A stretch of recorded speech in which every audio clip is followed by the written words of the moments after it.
Capítulo 8. Decisión. El dominio de la dilación.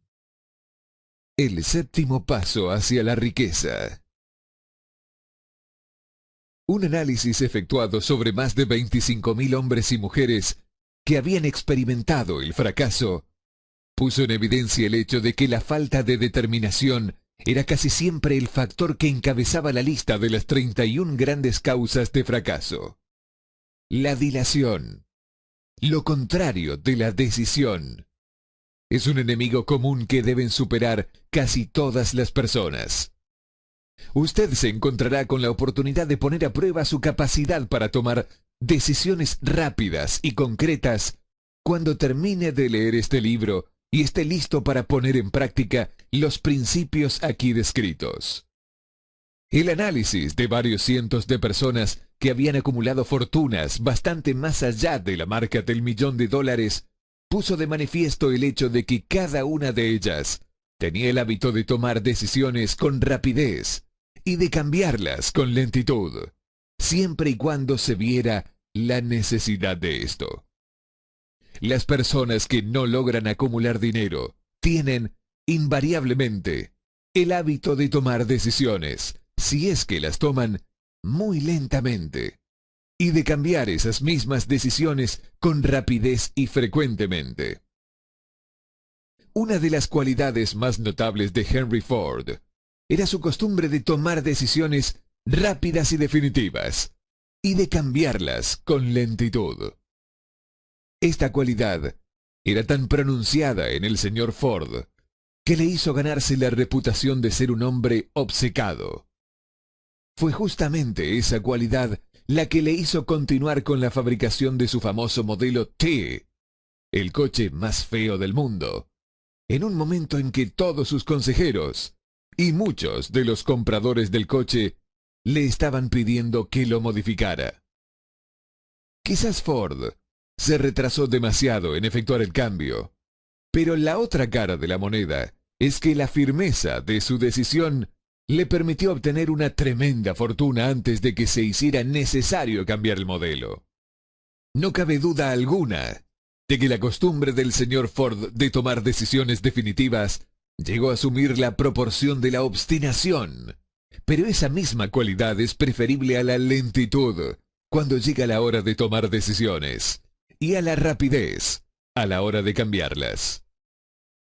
Consejos sobre la toma de sus propias decisiones. La gran mayoría de la gente que no logra acopiar dinero suficiente para cubrir sus necesidades suele verse, por lo general, fácilmente influida por las opiniones de los demás. Esas personas permiten que los periódicos y las murmuraciones de los vecinos afecten sus pensamientos. Las opiniones son los bienes más baratos que existen en el mundo. Todos tienen un cerro de opiniones preparadas para comunicárselas a cualquiera que se parezca dispuesto a aceptarlas.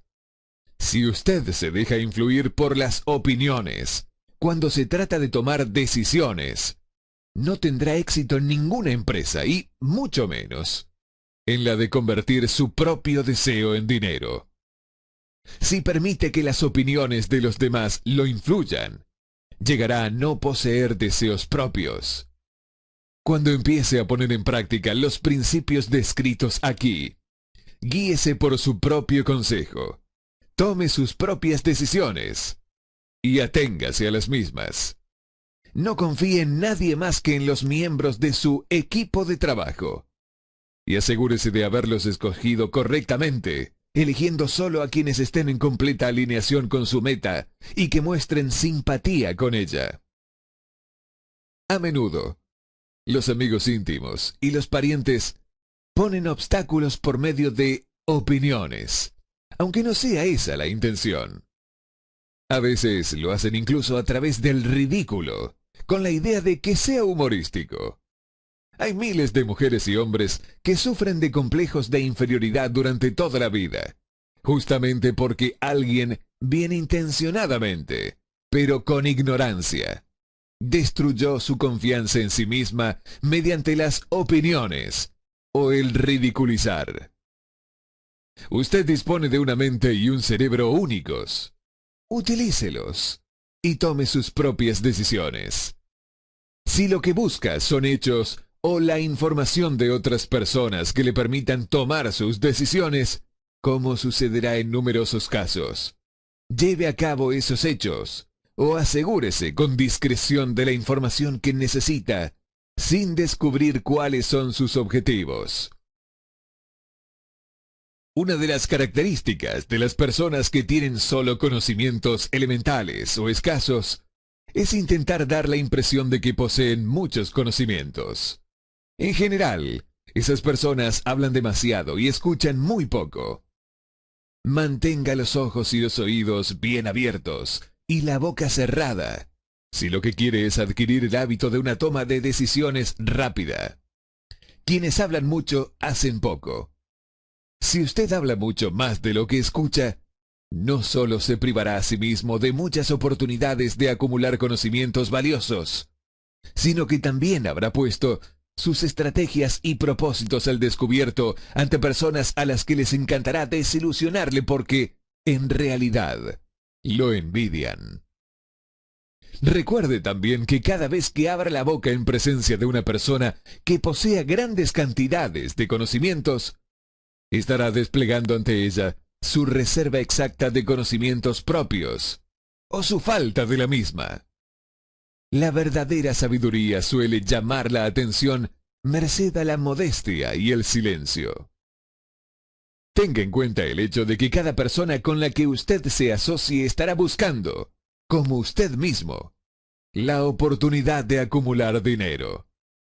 Si habla con demasiada libertad acerca de sus estrategias, quizás se sienta sorprendido al enterarse de que alguna otra persona se le ha adelantado, poniendo en práctica los mismos planes acerca de los cuales usted comunicó con tanta imprudencia. Que una de sus primeras decisiones sea la de mantener cerrada la boca y abiertos los ojos y oídos.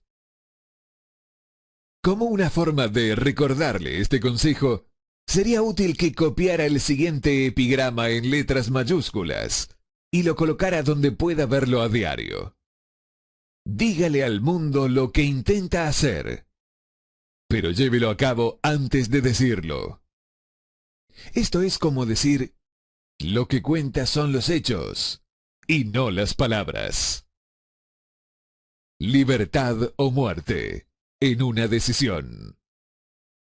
El valor de toda decisión depende del coraje que se necesite para ejecutarla. Las grandes disposiciones, aquellas que constituyeron los fundamentos de la humanidad, fueron tomadas asumiendo grandes riesgos, lo que a menudo significó la posibilidad de encontrar la muerte.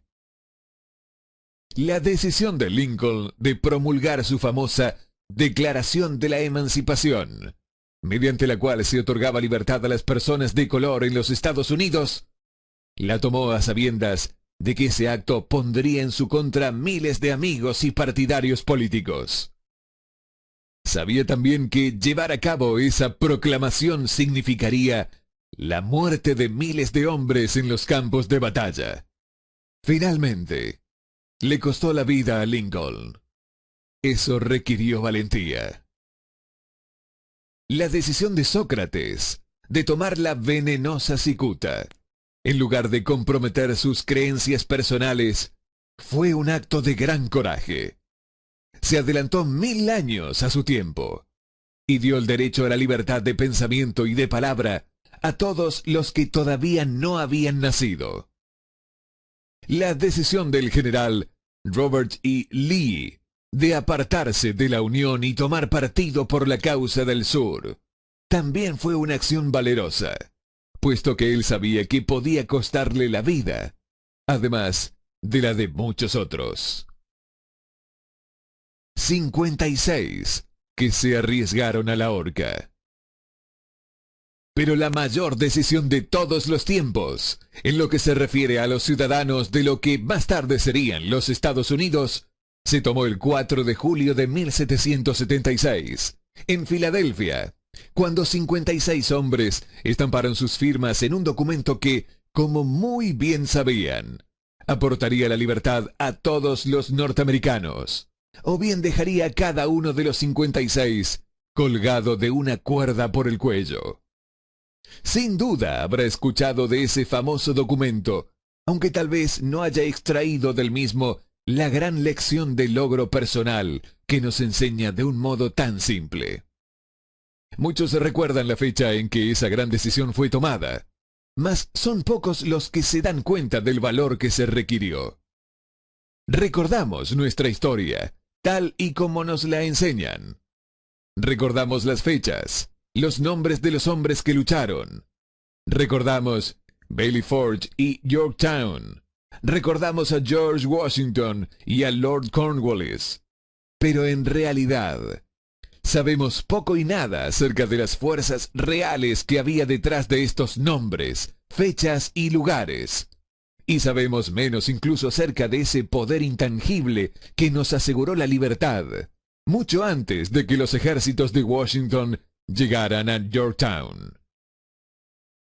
Leímos la historia de la Revolución e imaginamos falsamente que George Washington era el padre de nuestro país, que fue él quien obtuvo nuestra libertad. Mientras que lo cierto es que Washington fue solo un accesorio después del hecho, ya que la victoria para sus ejércitos estaba asegurada mucho antes que Lord Cornwallis se rindiese. Esto no intenta robarle a Washington la gloria, que ciertamente merecía. Su propósito más bien es darle mayor atención al sorprendente poder, que fue la real causa de su victoria. Representa casi una tragedia que los historiadores hayan pasado por alto el hacer la más mínima referencia al poder irresistible que fue el génesis de la libertad de la nación, destinada a establecer nuevos niveles de independencia para todos los pueblos del mundo. Digo que es casi una tragedia, porque precisamente se trata del mismo poder que todo individuo debe utilizar para superar los conflictos que se le presenten en la vida, y obligar a ésta a pagar el precio que se le pide. Revisemos, aunque solo sea de forma mínima, acontecimientos que dieron lugar a ese poder. La historia comienza con un incidente ocurrido en Boston el 5 de marzo de 1770. Los soldados británicos trullaban por las calles, aterrorizando a los ciudadanos con su sola presencia. A los colonos no les gustaba ver hombres armados andando por sus ciudades. Empezaron a expresar abiertamente su resentimiento por esto, arrojando piedras y profiriendo insultos contra los soldados que patrullaban, hasta que el oficial al mando dio la orden: «Calen bayonetas. Carguen». La batalla que comenzó entonces resultó en la muerte de muchos, mientras que otros salieron heridos. El incidente provocó tal resentimiento que la Asamblea Provincial, compuesta por importantes colonos, convocó una reunión para emprender alguna acción concreta. Dos de los miembros de esa asamblea fueron John Hancock y Samuel Adams. Tomaron la palabra y hablaron con valentía, declarando que debían organizar un movimiento para expulsar de Boston a todos los soldados británicos. Debemos recordar que eso fue una decisión surgida en la mente de dos hombres, lo que podemos considerar como el principio de la libertad que todos disfrutamos ahora en los Estados Unidos. Tampoco podemos olvidar que la determinación de esos dos hombres exigía fe y coraje, porque era una decisión que entrañaba peligros. Antes de que la asamblea terminara, Samuel Adams fue elegido para visitar al gobernador de la provincia, Hutchinson, y exigirle la retirada de las tropas británicas. La petición fue aceptada, y los soldados se retiraron de Boston, pero el incidente no quedó zanjado allí. Había provocado una situación cuyo desenlace estaría destinado a cambiar el rumbo de toda una civilización. No es extraño cómo los grandes cambios, tal como la Revolución Americana y la Guerra Mundial, a menudo comienzan en circunstancias que no parecen significativas. También es interesante notar que estos importantes cambios por lo general comienzan en la forma de una decisión definitiva en las mentes de un número relativamente pequeño de individuos. Muy pocos de nosotros conocemos la historia de nuestro país tan profundamente como para darnos cuenta que John Hancock, Samuel Adams y Richard Henry Lee, de la provincia de Virginia, fueron los reales padres de la patria. Organización de un equipo de trabajo. Richard Henry Lee adquirió un papel importante en esa historia. Él y Samuel Adams se comunicaban entre sí con frecuencia, por correspondencia, compartiendo temores y esperanzas acerca del bienestar del pueblo en sus respectivas provincias. A raíz de esta práctica, Adams concibió la idea de que un intercambio mutuo de cartas entre las 13 colonias podría ayudar a coordinar esfuerzos que tanto necesitaban en relación con la solución de sus problemas. 2 años después del enfrentamiento con los soldados británicos en Boston, en marzo de 1772, Adams presentó esta idea ante la Asamblea, en forma de una moción para que se estableciera un comité de correspondencia entre colonias que contara con corresponsales nombrados en cada una de las mismas, con el propósito de una cooperación amistosa para la mejora de las colonias de la América Británica. Eso constituyó el principio de la organización de un poder mucho más amplio, destinado a conseguir la libertad para todos los colonos y sus descendientes. Así se organizó el equipo de trabajo. Estaba compuesto por Adams, Lee y Hancock. Además, les digo que si 2 de ustedes están de acuerdo que la tierra está relacionada con todo lo que ustedes preguntan, vendrán a usted de mi Padre, que está en los cielos. El comité de correspondencia fue organizado. Los ciudadanos de las colonias habían estado desarrollando una desorganizada oposición física contra los soldados británicos, a través de incidentes parecidos a los tumultos de Boston. Pero de todo ello no se había sacado provecho alguno. Sus agravios individuales no habían sido consolidados bajo un equipo de trabajo. Ningún grupo tenía puestos sus corazones, mentes, almas y cuerpos juntos en una determinación concreta para solucionar de una vez y por todas su dificultad con los británicos hasta que Adams, Hancock y Lee se pusieron a trabajar en conjunto. El comité de correspondencia estaba organizado. Observe que esta medida brindó la forma de aumentar el poder del principio Mastermind, al agregarle hombres de todas las colonias. Le advierto que este procedimiento constituyó la primera planificación organizada de los colonizadores disconformes. La fuerza está en la unión. Mientras tanto, los británicos tampoco permanecieron de brazos cruzados. También ellos se dedicaron a efectuar una planificación y a formar equipos de trabajo propios, con la ventaja de contar con el dinero y con un ejército organizado. Una decisión que cambió la historia. La corona nombró a Gage para sustituir a Hutchinson como gobernador de Massachusetts. Una de las primeras acciones del nuevo gobernador fue llamar a Samuel Adams por medio de un mensajero, para intentar detener su oposición, merced al temor.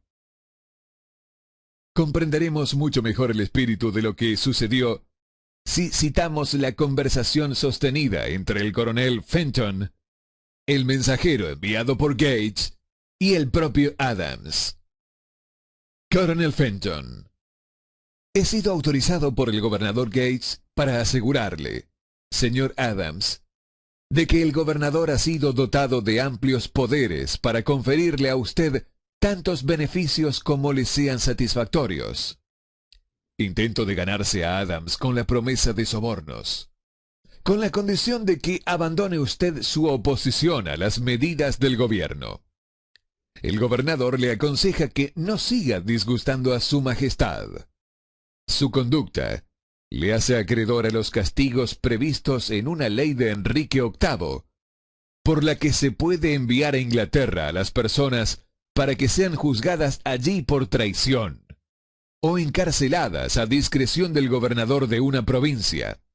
Pero si usted cambia su política, no solo obtendrá grandes ventajas personales, sino que además estará en paz con el rey.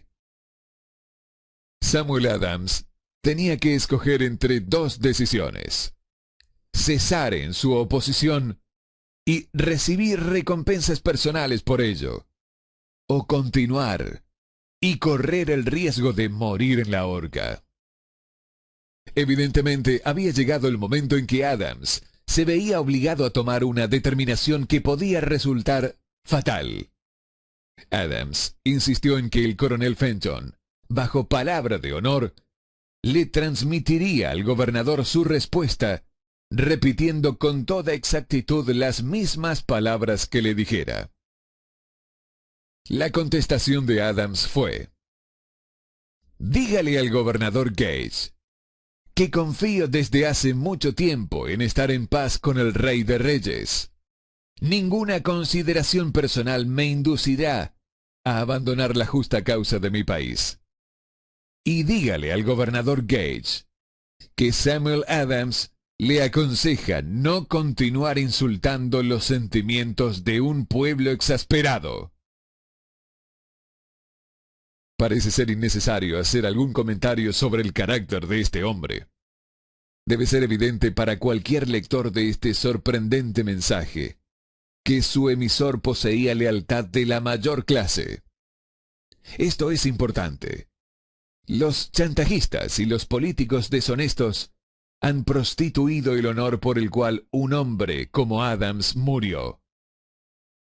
Cuando el gobernador Gage recibió la cáustica respuesta de Adams, montó en cólera y promulgó una proclama en la que se decía: el abajo firmante, en representación de su majestad, ofrece y promete su más gracioso perdón a todas aquellas personas que a partir de ahora abandonen las armas y regresen a los deberes propios de súbditos pacíficos. Las únicas excepciones del beneficio de tal perdón son Samuel Adams y John Hancock, cuyas ofensas, de naturaleza demasiado flagrante, no admiten otra consideración que la de un castigo adecuado. Podríamos decir que tanto Adams como Hancock se encontraban en aprietos. La amenaza del airado gobernador obligó a los dos hombres a tomar otra decisión, igualmente riesgosa. Convocaron una apresurada reunión de sus más fieles seguidores.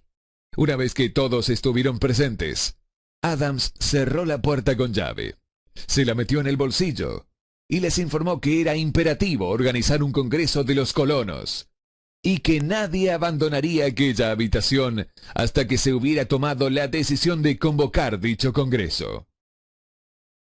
A este anuncio siguió otra gran excitación. Algunos sopesaron las posibles consecuencias de tal radicalismo. Otros expresaron graves dudas en cuanto a la prudencia y la conveniencia de una decisión tan definitiva, que desafiaba manifiestamente a la corona. Encerrados en aquella habitación había dos hombres inmunes al miedo, ciegos ante la posibilidad del fracaso: Hancock y Adams. Gracias a la influencia de sus mentes, los demás fueron inducidos a aceptar que se debían establecer acuerdos, a través del Comité de Correspondencia, para convocar el primer Congreso Continental, que se celebraría en Filadelfia el 5 de septiembre de 1774. Vale la pena recordar esta fecha. Es mucho más importante que la del 4 de julio de 1776. Si no se hubiera tomado la decisión de convocar un Congreso Continental, tampoco se hubiese llevado a cabo la firma de la Declaración de la Independencia. Antes que la primera reunión del nuevo Congreso se celebrara, otro líder, que se encontraba en otra parte del país, estaba profundamente enfrascado en la tarea de publicar una sucinta exposición de los derechos de la América Británica.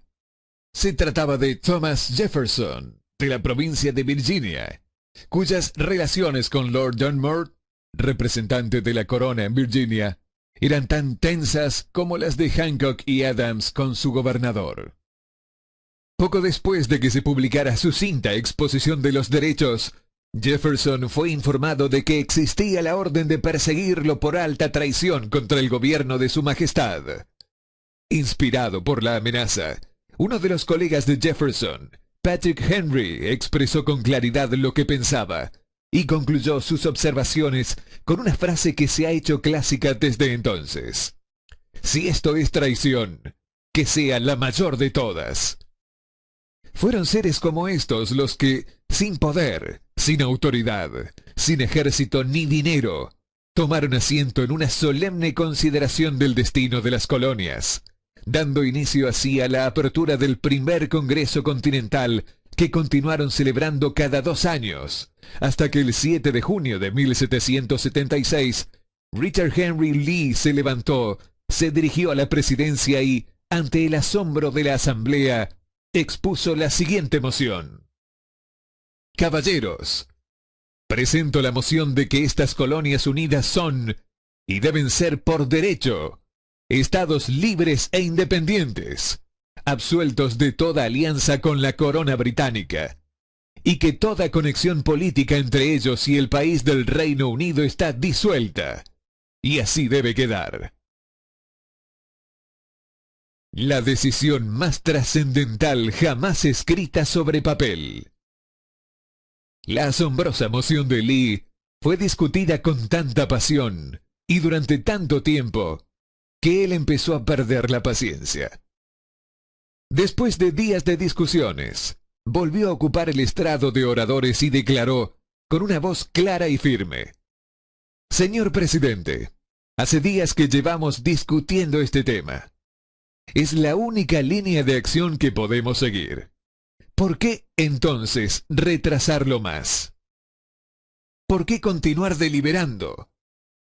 Que este día feliz de nacimiento a una república americana, que se enarbole no para devastar y conquistar, sino para restablecer el reino de la paz y de la ley. Los ojos de Europa están puestos sobre nosotros. Ella exige de nosotros un ejemplo viviente de libertad, que puede mostrar un contraste en la felicidad del ciudadano a la siempre creciente tiranía». Antes de que se votara su moción, Lee fue llamado a Virginia debido a una grave enfermedad familiar, pero antes de marcharse, dejó la causa en manos de su amigo Thomas Jefferson, quien le prometió luchar hasta que se cumpliera una acción favorable.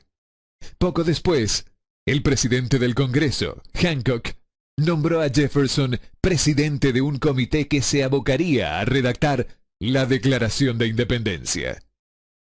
El comité trabajó arduamente en la redacción de un documento que, cuando fuera aceptado por el Congreso y firmado por cada uno de los congresistas, significaría una condena de muerte para todos los firmantes en el caso de que las colonias perdieran en la batalla que, sin lugar a dudas, estallaría entre ellas y el Reino Unido.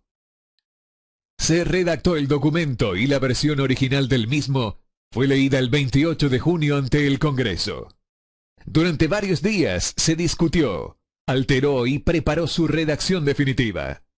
El 4 de julio de 1776, Thomas Jefferson se levantó ante la asamblea y, sin el menor temor en su voz, leyó la decisión más trascendental escrita nunca sobre papel. Cuando en el curso de los acontecimientos humanos se hace necesario que un pueblo disuelva los lazos políticos que lo han conectado con otro y asuma, entre los poderes de la tierra, el estado separado e igual a que las leyes divinas y naturales le dan derecho, un respeto decente por las opiniones de la humanidad exige que ese pueblo declare las causas que lo impelen a la separación.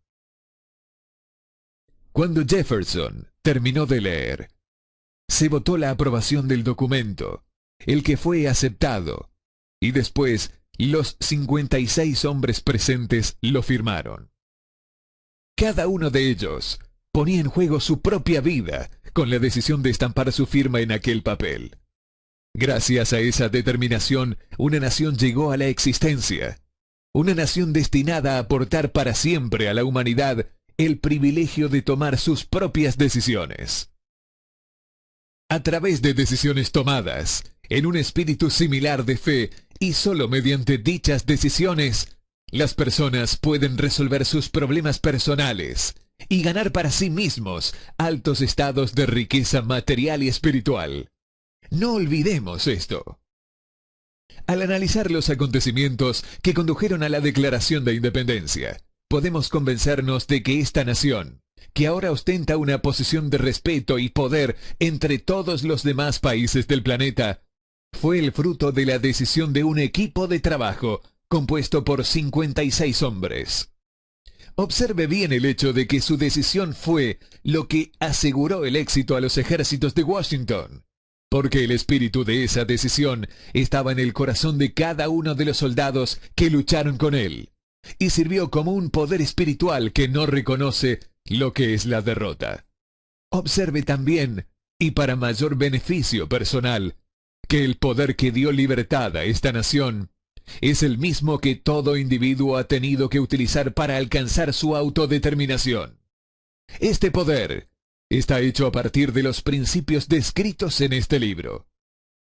No resulta dificultoso detectar, en la historia de la Declaración de Independencia, al menos 6 de estos principios: deseo, decisión, fe, perseverancia, equipo de trabajo y planificación organizada.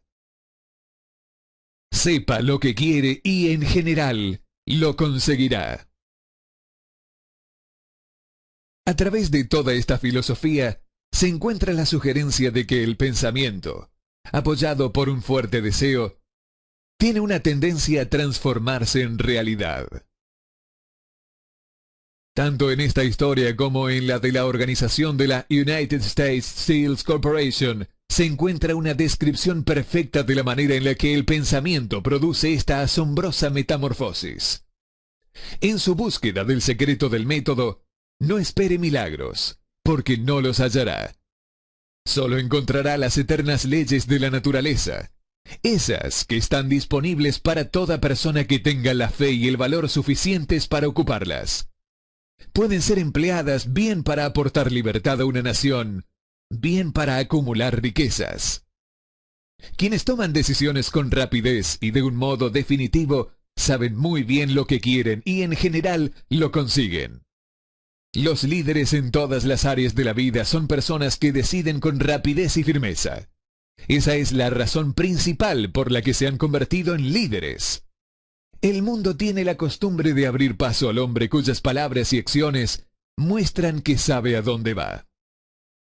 La indecisión es un hábito que suele aparecer en la juventud. El hábito adquiere permanencia a medida que el joven pasa por la escuela, el instituto e incluso la universidad, sin una definición de propósito.